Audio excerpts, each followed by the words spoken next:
وَلْتَكُنْ مِنْكُمْ أُمَّةٌ يَدْعُونَ إِلَى الْخَيْرِ وَيَأْمُرُونَ بِالْمَعْرُوفِ وَيَنْهَوْنَ عَنِ الْمُنْكَرِ وَأُولَئِكَ هُمُ الْمُفْلِحُونَ.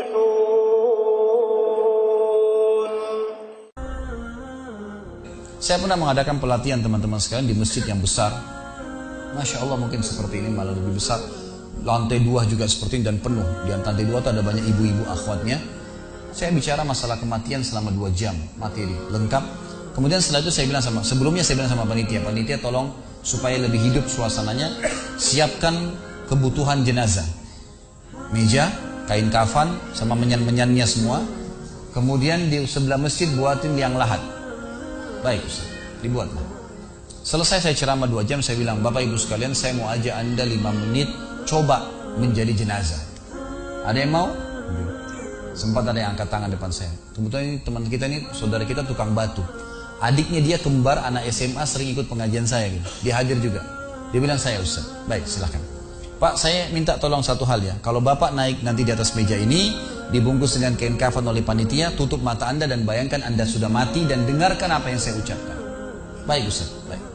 Saya juga bilang sama panitia di atas masjid waktu itu, ibu-ibu, silakan kalau ibu mau coba, panitia tolong bantu. Saya sudah pandu waktu sebelum pengajian.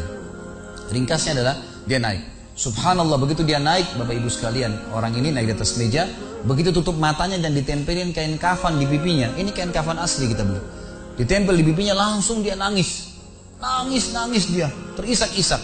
Lalu kemudian panitia taruh tangannya di dadanya, harus dibungkus gitu kan. Lalu saya bilang, Pak, coba renungin sekarang Anda sudah mati dan hiruk-pikuk di masjid ini ada orang nangis. Kebetulan adiknya dia yang kembar ini, murid saya, duduk di sebelah kiri kanannya dan membayangkan benar kakaknya meninggal. Mereka betul-betul menangis gitu. Ada jemaah-jemaah juga yang lain pada nangis.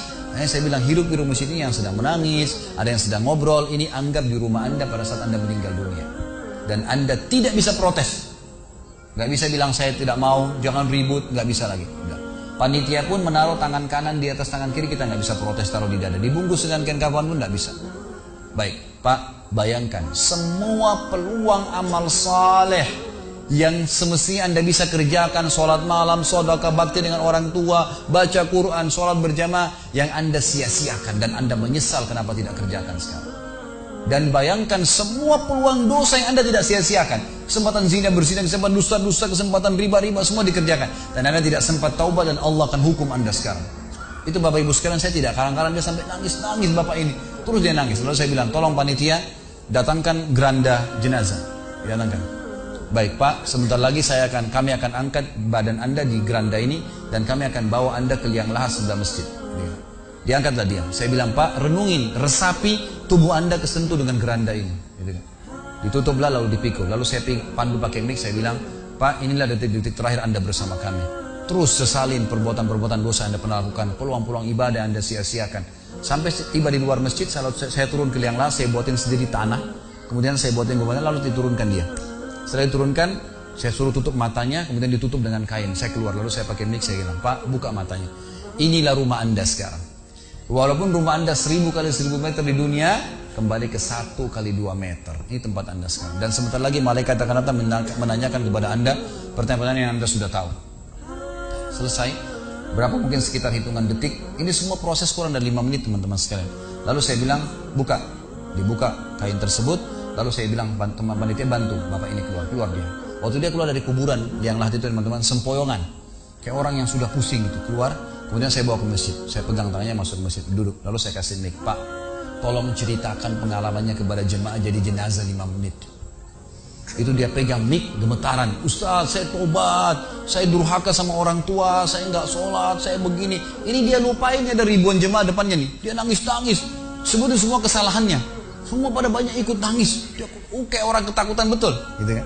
Baik, selesai. Saya panggil, siapa lagi yang mau coba? 2, 3, 4 orang. Rata-rata semua begitu keadaannya. Gitu kan? Alhamdulillah mereka sadar seketika pada saat itu. Lalu kemudian saya bilang, penutupan, ada bahkan ibu-ibu yang coba di atas pingsan, ibu itu. Kita bukan nakut-nakutin, tapi memang saya praktekin. Lalu saya bilang begini, Bapak Ibu sekalian, sebagai penutup acara saya bilang pada saat itu, bahwasanya ini hanya praktek jadi jenazah. Tapi ini Ya, akan datang satu waktu Anda dibungkus kain kafan tidak bisa kembali lagi. Sekarang masih bisa kembali beramal soleh. Dan ini pernah diperingatkan oleh Hasan Basri rahimahullah. Beliau pernah ngantar jenazah diikuti oleh seseorang. Lalu Hasan Basri tanya, wahai fulan, kalau seandainya jenazah ini tiba-tiba hidup sekarang, apa yang dia kerjakan? Kata orang ini, tentu dia akan sholat, dia akan puasa, dia akan ngaji, dia akan kerjakan ibadah-ibadah. Kata Hasan Basri, kenapa? Dia bilang karena dia sudah mati, dia tahu nilainya ibadah itu. Kata Hasan Basri, yang kau ucapkan benar, tapi di depan matamu ini tidak bisa hidup lagi. Kamu sekarang masih hidup, kerjakan seperti dia kalau dia hidup. Jangan tunggu itu, gitu kan?